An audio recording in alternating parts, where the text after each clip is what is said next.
Man, just a word of advice for y'all, man. You know what I'm saying? Y'all personal life is shit working out for y'all. Man, continue to learn why it's working.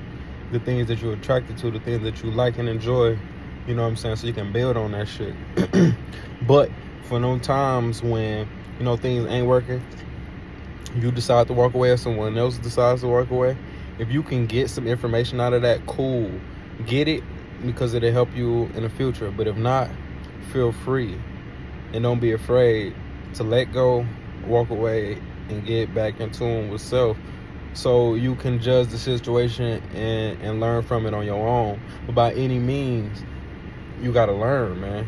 Because if you just go off, for one, if you don't handle that situation right, you play yourself. But even if you handle that situation right and don't cause any extra issues, but leave it be and don't try to learn from what went wrong, you still gonna lose. You know what I'm saying? So everything, every opportunity, every situation, interaction is a learning experience.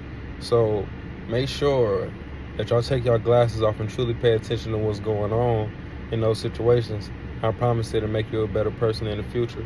That's all I had to say, man. I just want to pop at y'all for a minute, man. I'll holla at y'all.